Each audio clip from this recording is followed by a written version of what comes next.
but businesses are in business to get money, make money, and keep money. They're not in business to expose themselves to lawsuits for making stupid decisions.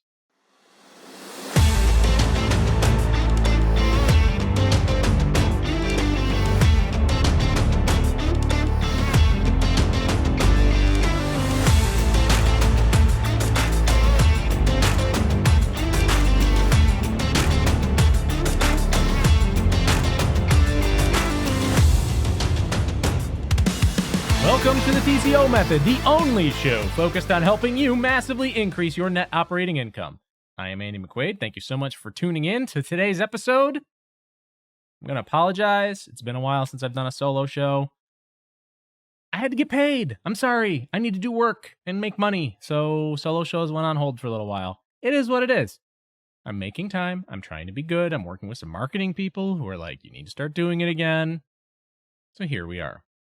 If you're cranky at me because I lied about having 2 episodes a week, I'm very sorry.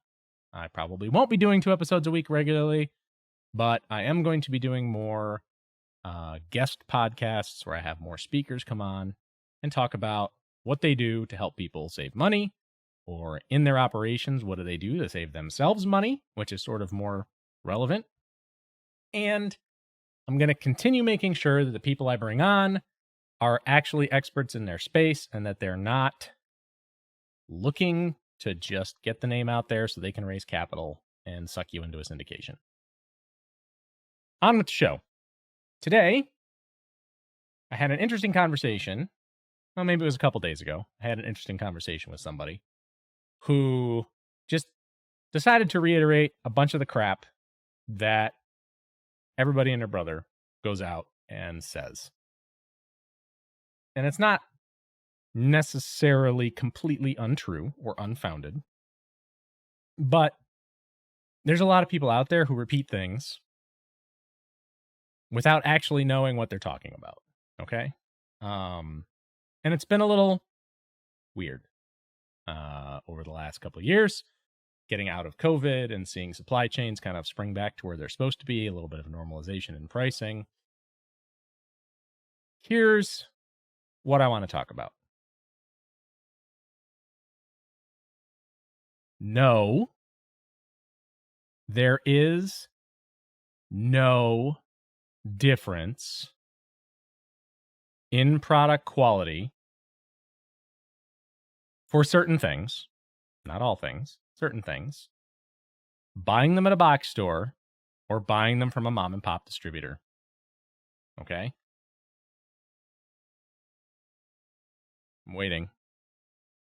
Okay, so you're really angry now because you're swearing up and down that you know it's garbage. Some things are garbage. Absolutely correct.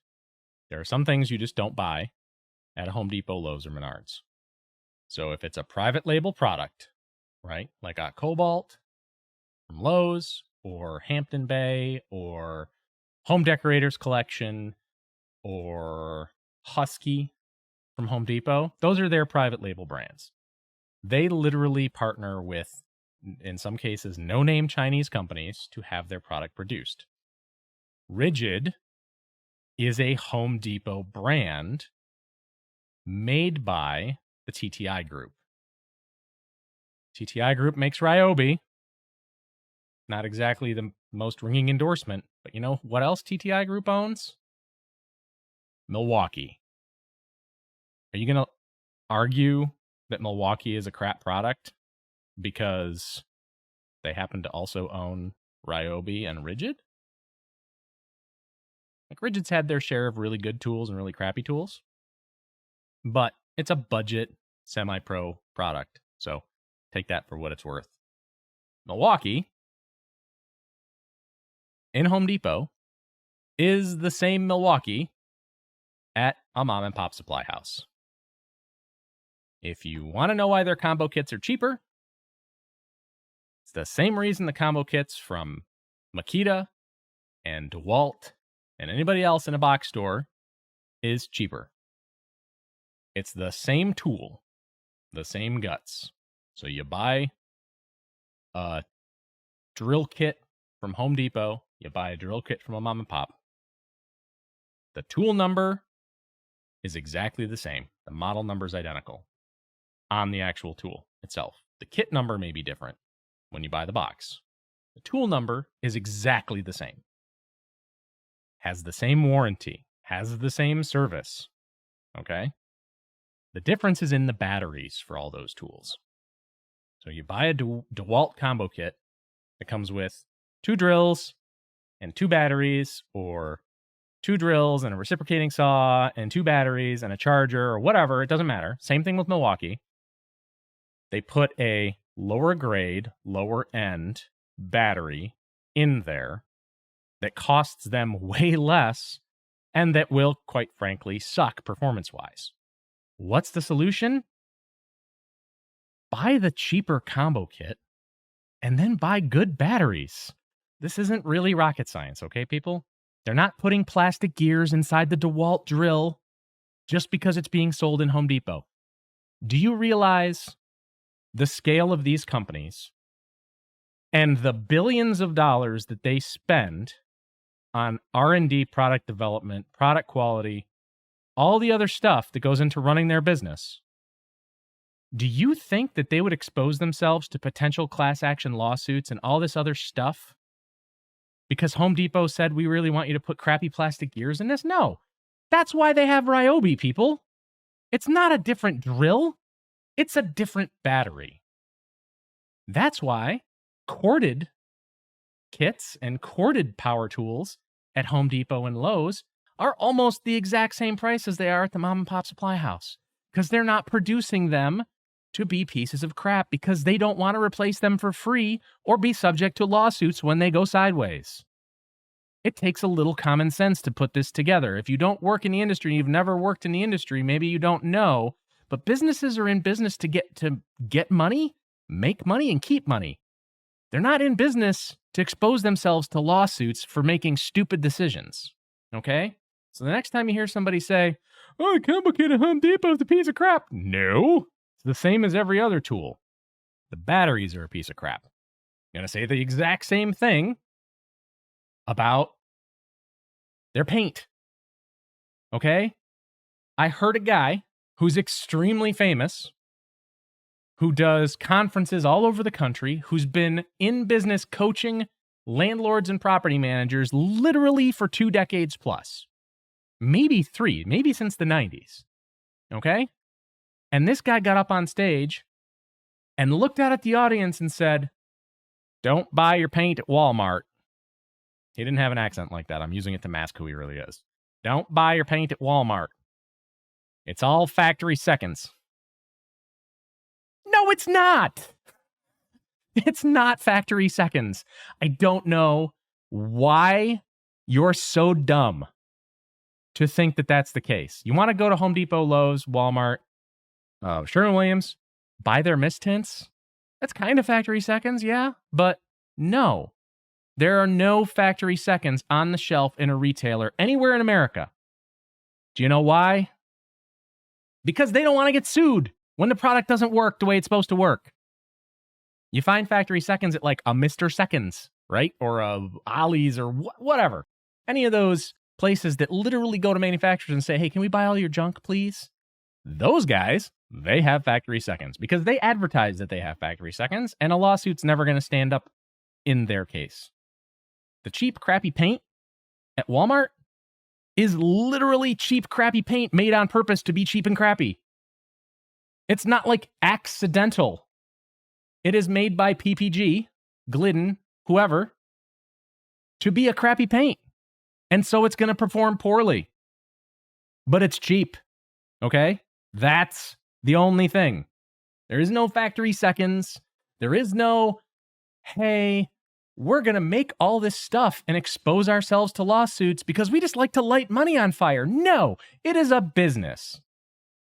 Just because the associates on the sales floor, who are hourly associates, who are in charge of nothing other than showing up on time and taking care of the customer when they get asked a question, nothing that they do qualifies them to talk about how the company purchases the products they sell on the shelf. They have no freaking idea. Okay? Literally none. Do not listen to hourly sales associates, even salaried associates at Lowe's, Home Depot, Walmart. If they don't have a direct job function related to purchasing products from vendors for the company, they have no idea what they're talking about. Throw it out. It is absolutely 100% false. Anyway, what is true?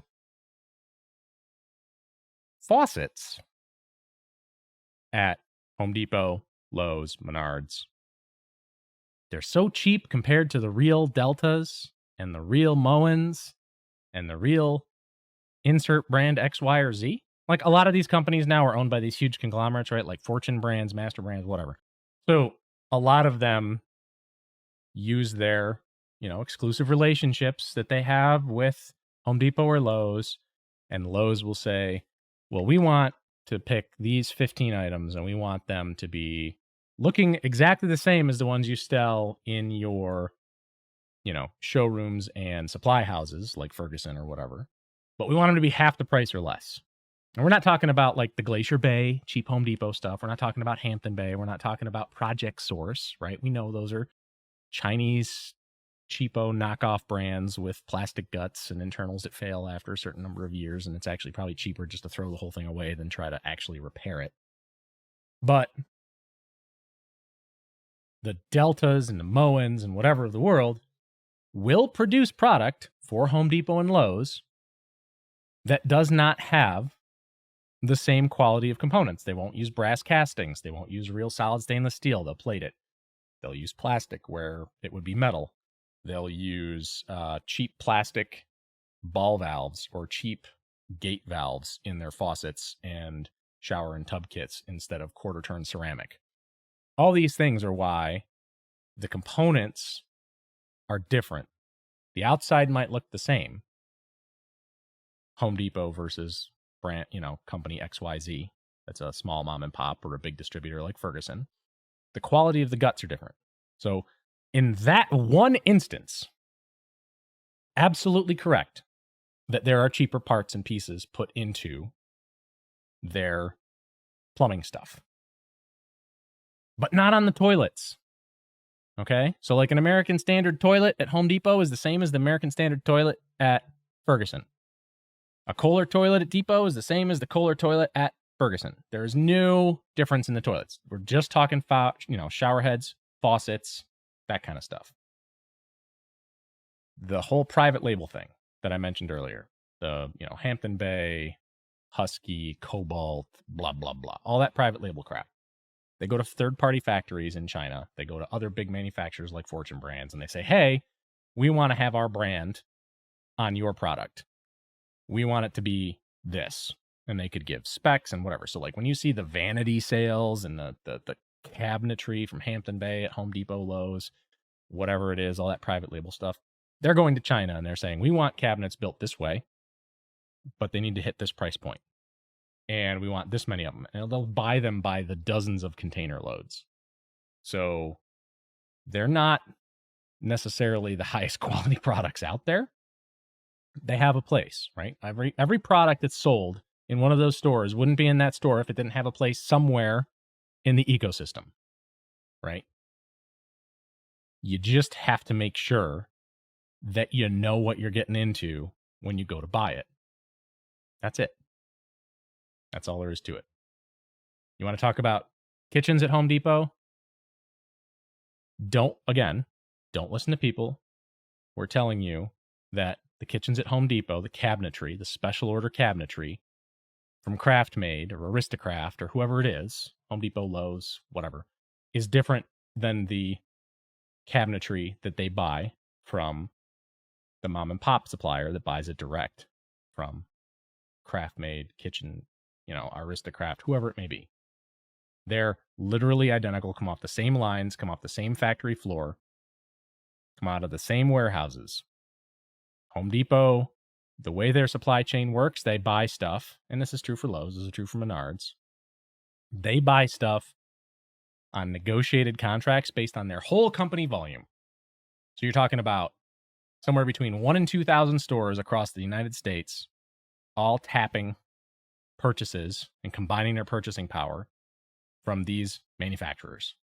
Yes, their price is going to be better for the exact same thing than the mom and pop. Is it an unfair advantage? Yes and no.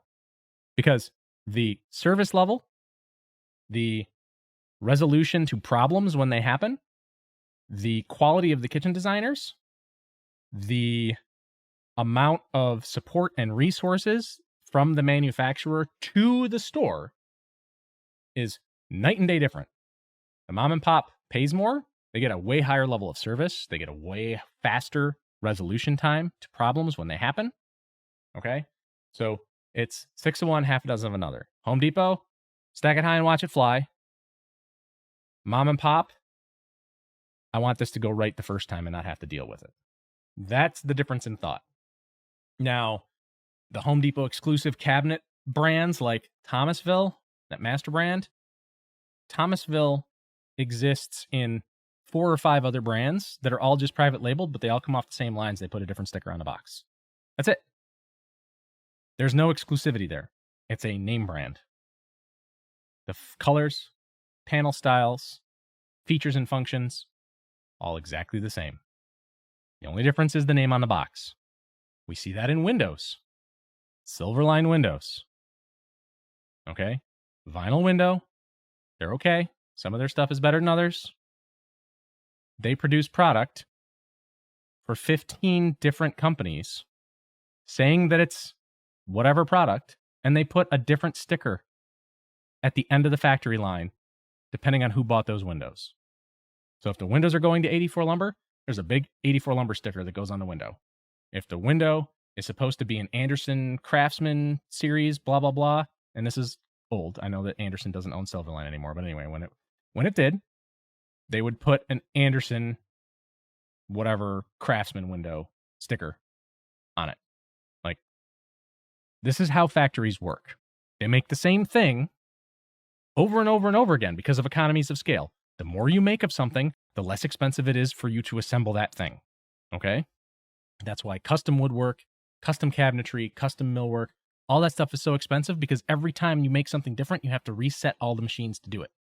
When you have a factory system making things in bulk, mass production, everything gets cheaper. Economies of scale, right? That's why you want to go from a whole bunch of single family rentals to multifamily, because you go from, if you have 150 doors, you go from 150 different floor plans with all sorts of different styles in different neighborhoods to everything in one neighborhood and maybe like 3 to 10 floor plans. This is not a hard concept, okay? Scaling works in every single business that exists. Just because someone who happens to work at a store says something that's outside their scope of influence and understanding does not make it true. And it does not mean you should go around repeating it to people on stage in front of 400 people, just making yourself look like an idiot. Because if you're up there and you're repeating, oh, all this paint, it comes from factory seconds. Okay, so there's like 3,000 something Walmarts. Do you really think there's that many factory seconds? The companies would be out of business, bro. You can't possibly supply all of that stuff on those shelves by accident. No way. 0% chance. Most people don't think on that level, so they don't put 2 and 2 together and go, you know, that doesn't sound right. But if you're standing up there and you're just repeating stupid crap, you're bringing people to the point where they're going to look at you and go, well, if that's full of crap, what else has he said or she said that's equally full of crap? This isn't something, this is not a business that happened by accident, okay? If you've ever read Built from Scratch, right? Bernie Marcus and Arthur founded Home Depot. The book is built from scratch. They explain how they did it. Starting in the 70s, the year I was born, They went from 0 to, in 2023, they had like 2,100 stores in every state in the country and Mexico and Canada, making well over $100 billion a year in gross revenues. That does not happen by accident. That happens by systems and processes and scaling and understanding how to do things. Vendors hate manufacturers. By vendors, I mean manufacturers hate renegotiating their contract with Home Depot every year. Same thing with Lowe's. Same thing with Menards. Because these superpower companies come in, and even though they might be the smallest percentage of the industry, right? Home Depot, 110 billion. Lowe's, half of that. Menards, half of that again. Okay? When you look at all construction, all remodeling, all the things that those stores sell across the entire industry, commercial construction, residential new construction, commercial multifamily, small multifamily, built for rent, single family. When you look at their market share of building materials, it is significantly less than 10%. For Home Depot, being the big dog in the room, it is less than 5%, I would argue. However, for these individual companies, Home Depot is probably their single largest customer by far. So in just a perfect example, I worked for both 84 Lumber and Home Depot. In 2017 or 2018, Home Depot was Anderson's largest customer, Anderson Windows, to the tune of like $500 million a year. I'm sure it's way more now because everything got more expensive. Crap, glass got 40% more expensive during the pandemic and has not come back down. So I know it's much more than $500 million now. Okay, Anderson's done nothing but grow. Their next closest customer was 84 Lumber, who specializes in new construction homes, with $75 million. So you're talking about from number 1 to number 2, the gap is so massive that you would have to 5, 6, 7 times over as the number 2 guy to get to that volume. So what do you think the buying power of these little mom and pop lumber yards and little hardware stores and Aces and True Values and all that other stuff, what do you think their buying power really is?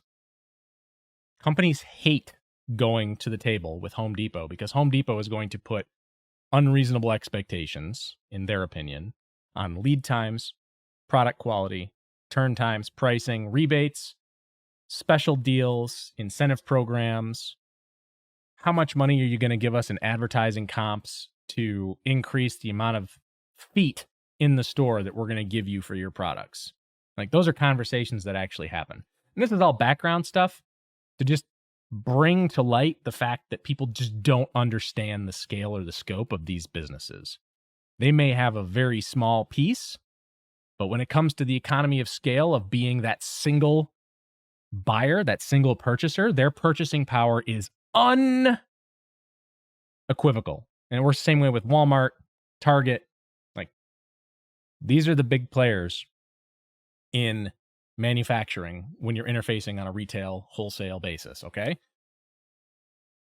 It does not mean that they're the right answer from a service level, from a quality level, terms. Like, they're retailers. They don't speak new construction. They don't speak at scale to commercial construction. They don't speak at scale. Like, they're good for their niche that they're in for those companies, right? Power tools, equipment, safety supplies. I'm out of this. I need to run to the store. Like, that's what they're good at. They're not good at a lot of the things that are important to production builders, commercial contractors, GCs. There's a lot of angst out there too, as far as like, I'll never buy from Home Depot. They're a terrible company. They put my mom's hardware store out of business. No, your mom put your mom's hardware store out of business because she didn't adapt to the internet, okay? She didn't adapt and try to join a conglomerate like an Ace or a True Value to stay afloat. Like, times change, you have to adapt to the times. So I'm very sorry that your family business got buried by these huge companies, but that's no different than having a one-man roofing operation that brings in 4 or 5 laborers to do every roof and complaining that the guy down the street that's got 5 or 10 crews that's constantly growing and has salespeople on the road selling deals is doing better than you. It's part of the business. So you either accept the realities of the business you're in or you get out of the business. Whether you leave on your own or you're forced out is really up to you. And I know that probably hurts some people's feelings, but that is life. Your business is a business. You have to treat it like one. Anyway, back on topic. Don't believe everything you hear when it comes to certain things. I'm not defending Home Depot. I'm not saying to go buy stuff at Home Depot. I don't give a crap where you buy stuff. Buy stuff where you can leverage the most buying power to make the best business decision and garner the best service, terms, pricing relationship you can with your suppliers. That's what you should be doing every single time you buy things. Question everything. Don't just assume because somebody says it, me included, that it is the gospel truth. But beware taking advice and listening to people who don't do it. And that applies to everything in business. I see people's books. I make purchases for people. I recommend products for people to use. I build specification sheets. I do takeoffs and estimates. I teach people how to do estimates and how to walk units. This is my full-time how I make money, how I get paid. Okay?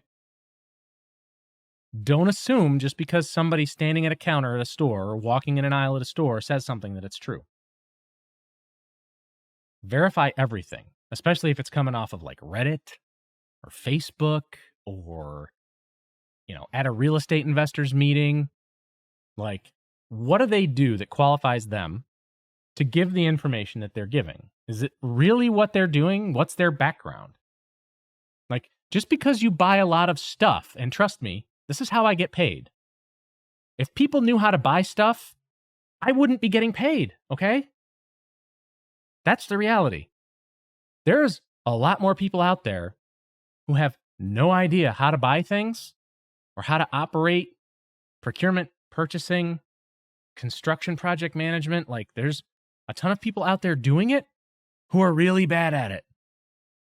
So before you take somebody's advice as gospel truth or believe their story, maybe you should look and see what qualifies them to give you that advice. So there's this entire conversation on social media about not taking advice from people in the cheap seats. Very true, right? You can't take advice from people who don't have skin in the game. You can't take advice from people who aren't doing it themselves. They don't understand where you're at as an entrepreneur, as a business owner, as an operator, as a laborer. If they're not in your career and they haven't done what you're doing, they don't know what you're doing. So you have to take whatever advice they give you with a grain of salt.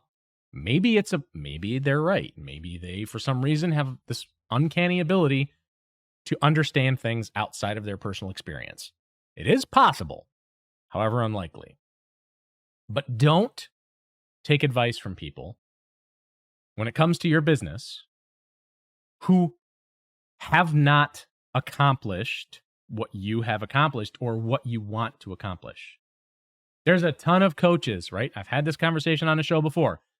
There's a ton of coaches, consultants, experts, air quotes if you're on YouTube, experts out there telling people things and giving their opinions, and people are believing them. Just because somebody says they're an expert doesn't really make them an expert. I'm sorry. It just doesn't. Okay? I don't call myself an expert, even though I belong to a bunch of expert networks who have vetted me and told other people that I'm an expert. I'm still learning stuff, and I still say shit that I find out later is wrong. Have not done that on this show so far. Could happen. I'm more than ready to admit that that is absolutely a possibility that I will say something absolutely stupid that is wrong, and I'll apologize and retract, correct, whatever. But the reality is that the guys and gals that are out there throwing themselves out as experts, and then they follow it up with, yeah, I have 3 years experience. I have 5 years experience. What? You freaking kidding me? Seriously? 3 to 5 years is not enough time to become an expert in anything. Like, you're not even an expert at wiping your ass in 3 to 5 years. Why do you think that you're qualified to be giving business advice that people are going to maybe sink their entire operation after listening to you? Similar conversation with syndications. Sorry, if you've been operating in real estate as a GP for 3 years, 5 years, and it's not your sole source of income and you're supporting your family with it, you don't have enough skin in the game for me to be comfortable giving you money. So why would I listen to you about anything else? Whether it's capital raising or operations or whatever. 3 to 5 years? It's a drop in the bucket, man. Sorry. That's my opinion, and it's also reality, I think. Okay? So, like, 10 years, 12 years, 15 years, successful track record, long history of problem solving and going through the motions. Yeah, you're probably qualified to be a coach. You're probably qualified to be an expert, air quotes. But that does not mean that everything you say is going to be right. And there's people out there who just drink this stuff up. Like the person standing in front of the Ferrari that's not theirs. Or on a beach, on vacation somewhere. Like, look at me, I'm awesome. I made all this money and I have this cool car that I'm standing in front of, but it's not my car. But I'm not going to tell you that. I'm going to make you think it's my car. No, dude. Stop that crap. Anyway, vet everything. Verify everything. Stop repeating stupid crap. The only reason I even did this episode this week is because I heard the stupid crap again. And I was like, this is a great reason to record another podcast episode. And with that being said, thank you so much for listening. I appreciate you tuning in. I love you a long time. Please, if you're watching on YouTube, hit the bell, subscribe, leave me a comment, like the episode if it was worthwhile, if you got anything from it. If you don't agree with me, leave me a comment, or better yet, send me an email. We're everywhere podcasts are found, so if you're listening to the audio, thank you so much. If you're on Spotify, please leave us a review. You can even comment and leave episode-specific reviews now. Apple Podcasts, iHeartRadio, wherever you get your podcasts. I appreciate you signing up, subscribing. Download these episodes. Helps me stay motivated to keep making more episodes. I make no money off of my show. I don't monetize anything. I hope you're not hearing commercials because I'm not getting paid for them if there's commercials on this episode. Have a great rest of your week. I appreciate your time. Go do real estate.